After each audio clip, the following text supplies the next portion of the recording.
ታመነች ሌላ ኮይሮ መጀመሪያ እኔ ነኝ።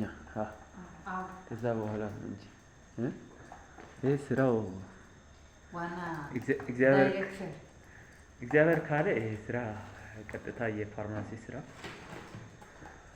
ወይም ለፋርማሲቲካል ኢንዱስትሪ ግብአት የሚሆኑ ነገሮች ለምሳሌ እንደነዚህ አይነት ለኤክስትራክሽን የሚጠቅሙ ኬሚካሎች አሉ።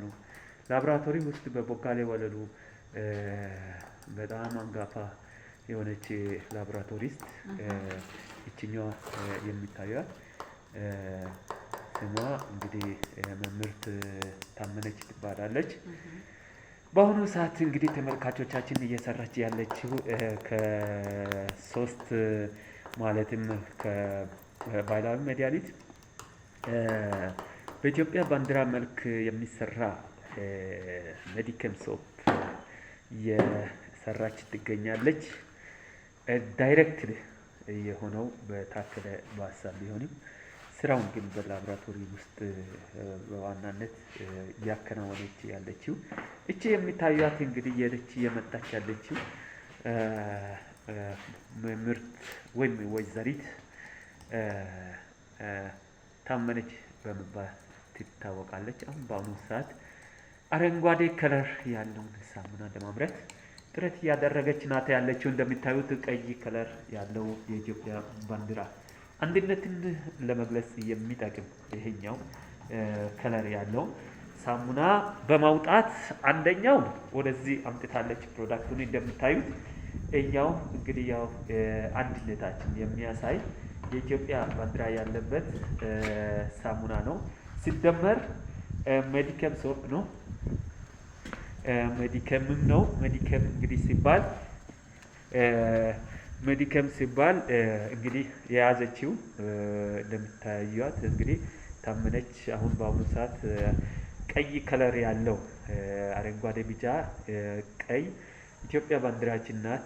አንድነትን በኢትዮጵያ ሕዝብ መሀል ለማሳየት በዋናነት የሚጠቅም ነው። ሁለተኛ ደግሞ ለተለያዩ ስኪን ከለር የሚጠቅም ቀጥሎ ቢጫ ከለር ያለው አረንጓዴ፣ ቢጫ፣ ቀይ በመሆን በመሀል እንግዲህ ያለው ቢጫ ከለር ያለው ሳሙና አሁን አምርታለች። በዚህ ሰዓት እንደምታዩት በጣም ጠንካራ የሆነች እንግዲህ ላብራቶሪስት ናት። ከዚህ ቀጥሎ ደግሞ ግሪን ከለር ያለውን ሳሙና ይዛለች። ይሄኛው ደግሞ በጣም በእውነቱ ኢትዮጵያ እንግዲህ አንድ ከጥንት ጀምሮ እንደመሆኗ መጠን የኢትዮጵያ ሕዝብ አንድነታችን ለመግለጽ ያህል የተሰራ ሳሙና ነው። ይህም ብቻ ሳይሆን ይሄ ሳሙና የተሰራው ከተለያዩ ከባህላዊ መድኃኒቶች የተቀመመ ነው።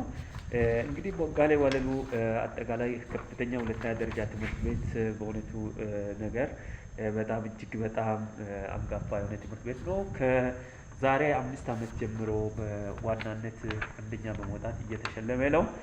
በዚህ ሰዓት እንግዲህ መምህርቷ እያሳየች ያለችው ስኪን ኬር ሶፕ ፕሮዳክሽን ፍሮም ሜዲሲናል ፕላንት የሚል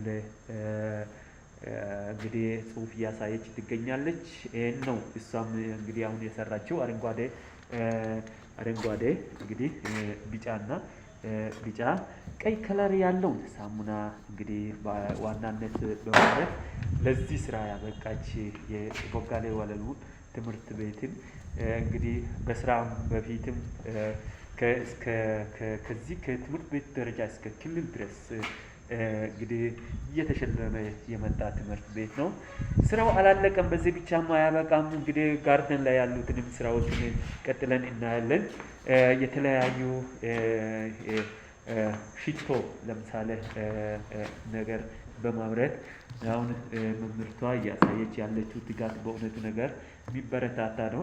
እነዚህ ከተለያዩ እጽዋቶች ሽቶን በማምረት እዚህ ከኔ ከመምህር ወይም በአሁኑ ሰዓት ከተማሪ ታከለ ባሳ ጋር በመሆን ሽቶን ደስ የሚል ሽታ ያለው ሽቶ ለሰውነት ለቆዳ ልስላሴ እንዲሁም ለጤና ምቹ የሆነውን ሽቶ አምርታለች። እንግዲህ አምርተናል። ሌላው ደግሞ ለጽዳት ያህል ሳኒታይዘር ለተለያዩ ነገሮች የሚጠቅም ሳኒታይዘር አምርተናል። ይሄኛውም ለተለያዩ ቆዳ ነክ በሽታዎች የሚጠቅም ግላይሰሪን እና የተለያዩ ፕሮዳክት ማለት ሚክስቸር ያለውን ከተለያዩ እጽዋት አይነቶች ብለንድ በማድረግ ኮስሞቲክስ እና ኦይንትመንት እዚህ አምርተናል። እንደምታዩት እንግዲህ እንዳልኩት የቦጋሌ ወለሉ አጠቃላይ ሁለተኛ ደረጃ ትምህርት ቤት የባዮሎጂ ላብራቶሪ ይህንን ይመስላል። ስራው ይቀጥላል፣ አላለቀም። እንግዲህ እስከ መጨረሻ ከኛ ጋር በመሆን እንግዲህ የስራ ውጤት እንግዲህ ተጋባዥ እንድትሆኑ በአክብሮት እንገልጻለን። ሲደመር ኮስሞቲክስን በማምረት ከዚሁም ከባህላዊ መድኃኒት በዚህ አይነት ሁኔታ እንግዲህ ለተመልካቾቻችን እና ለአካባቢው ማህበረሰብ እንዲሁም ለኢትዮጵያ ብሎም ቢዮንድ ከኢትዮጵያ ወደ እስከ ውጭ ድረስ ወደፊት ለመላክ እቅድ ላይ ነን ያለነው። ለተለያዩ አይነት በሽታዎች የሚጠቅም እነዚህ ከመድኃኒት ማለት መድኃኒትነት ካላቸው እጽዋት የተሰሩ ነገሮችን በማሳየት ላይ ነን ያለነው።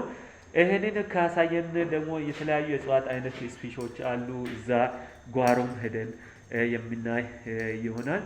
ስለዚህ የቦጋሌ ወለሉ አጠቃላይ ሁለተኛ ደረጃ ትምህርት ቤት የባዮሎጂካል ላብራቶሪ ወይም የባዮሎጂ ላብራቶሪ በእውነቱ ነገር ካሉት በወላይታ ካሉት ሃይስኩል አንጋፋ የሆነና በአሁኑ ሰዓት የወላይታ አገር በቀል ባህላዊ መድኃኒት እጾችና ተያያዥ እውቀት መጠባበቂያና ማበልጸጊያ ማዕከል በስታብሊሽ በማድረግ በቦጋሌ ወለሉ አጠቃላይ ሁለተኛ ትምህርት ቤት ጓሮ ላይ ይህንን ከ160 እና ከዛ በላይ የሚሆኑ እጽዋቶችን በመያዝ ሽሮፕ አይነት በሳሙና መልክ የተለያዩ ነገሮችን በዶድራንት እና በሽቶ መልክ እየሰራ ያለ ትምህርት ቤት መሆኑን እያሳየን ለዛሬው በዚህ እናበቃለን። ቸር ይግጠመን።